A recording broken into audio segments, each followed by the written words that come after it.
Capítulo 4. Nefe mata Labão por ordem do Senhor e depois se apodera das placas de latão por meio de um estratagema. Zorã decide unir-se à família de Leí, no deserto, aproximadamente 600 a 592 anos antes de Cristo. E aconteceu que falei a meus irmãos, dizendo: subamos novamente a Jerusalém, e sejamos fiéis aos mandamentos do Senhor, pois eis que ele é mais poderoso que toda a terra. Então, por que não há de ser mais poderoso que Labão e seus 50, sim, ou mesmo suas dezenas de milhares? Subamos, portanto, sejamos fortes como Moisés, porque ele, por certo, falou às águas do Mar Vermelho, e elas dividiram-se para um e outro lado, e nossos pais saíram do cativeiro, passando sobre terra seca, e foram seguidos pelos exércitos de Faraó, que se afogaram nas águas do Mar Vermelho. E agora, eis que sabeis que isso é verdade. E sabeis também que um anjo vos falou. Como, pois, podeis duvidar? Subamos. O Senhor tem poder para livrar-nos, como livrou nossos pais, e para destruir Labão, como destruiu os egípcios. Ora, depois de haver eu dito estas palavras, ainda estavam irritados e continuaram a murmurar. Não obstante, seguiram-me, até chegarmos às muralhas de Jerusalém. E era noite. E eu fiz com que se escondessem fora das muralhas. E depois de se haverem eles escondido, eu, Nefe, penetrei sorrateiramente na cidade e dirigi-me à casa de Labão. E fui conduzido pelo Espírito, não sabendo de antemão o que deveria fazer. Não obstante, segui em frente. E chegando perto da casa de Labão, vi um homem que havia caído no chão, diante de mim, porque estava bêbado de vinho. E aproximando-me dele, vi que era Labão.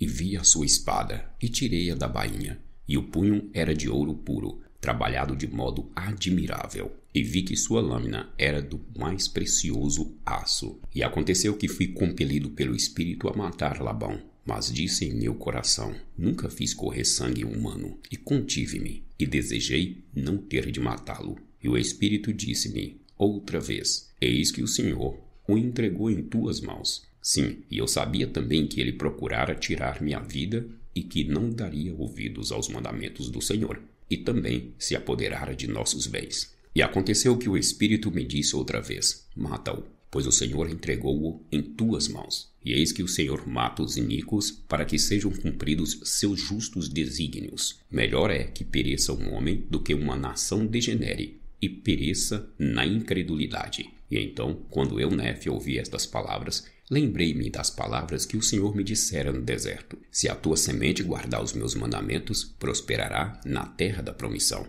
Sim, e pensei também que eles não poderiam guardar os mandamentos do Senhor, segundo a lei de Moisés, a menos que tivessem a lei. Sabia também que a lei estava gravada nas placas de latão, e também sabia que o Senhor havia entregado Labão em minhas mãos. Por este motivo, para que eu pudesse obter os registros de acordo com os seus mandamentos. Obedeci, portanto, à voz do Espírito, e peguei Labão pelos cabelos, e cortei-lhe a cabeça com sua própria espada. E depois de ter-lhe cortado a cabeça com sua própria espada, tirei-lhe as vestimentas, e coloquei-as sobre o meu próprio corpo, sim, cada uma delas, e cingi meus lombos com a sua armadura. E depois de haver feito isso, dirigi-me ao tesouro de Labão. E quando me dirigia ao tesouro de Labão, eis que vi o servo de Labão, que guardava as chaves do tesouro. E com a voz de Labão, ordenei-lhe que me seguisse ao tesouro. E ele supôs que eu fosse seu amo Labão, porque viu as vestimentas e também a espada que eu levava à cintura. E falou-me a respeito dos anciãos dos judeus, pois sabia que seu amo, Labão, havia estado com eles durante a noite. E eu falei-lhe como se fora Labão. E disse-lhe também que eu levaria as gravações que estavam nas placas de latão a meus irmãos mais velhos, que estavam fora das muralhas. E também ordenei-lhe que me seguisse. E supondo ele que eu me referia aos irmãos da igreja e que eu verdadeiramente fosse Labão, a quem eu havia matado, seguiu-me. E falou-me muitas vezes sobre os anciãos dos judeus, enquanto eu me dirigia para meus irmãos, que estavam fora das muralhas. E aconteceu que, quando me viu, Lamã ficou com muito medo, e também Lemuel e Sam, e fugiram de mim, porque pensaram que eu fosse Labão.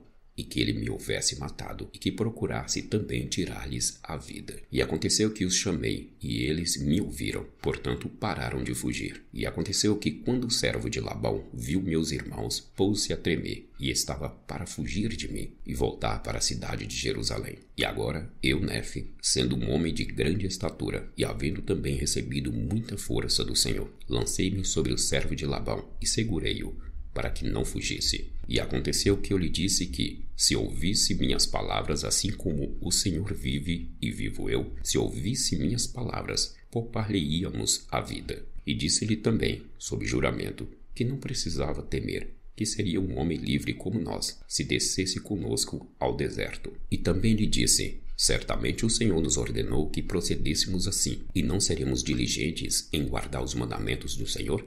Sim, se quiseres, portanto, descer ao deserto ao encontro de meu pai, terás lugar conosco. E aconteceu que Zorã criou coragem com minhas palavras. Ora, Zorã era o nome do servo, e ele prometeu que desceria para o deserto até o lugar onde estava nosso pai. Sim, e jurou também que permaneceria conosco daquele momento em diante. Ora, desejávamos que ele permanecesse conosco para que os judeus não soubessem de nossa fuga para o deserto, com receio de que nos perseguissem para destruir-nos. E aconteceu que, quando Zorã nos fez o juramento, nossos temores cessaram a seu respeito. E aconteceu que tomamos as placas de Latão, o servo de Labão, e partimos para o deserto, e viajamos até a tenda de nosso pai.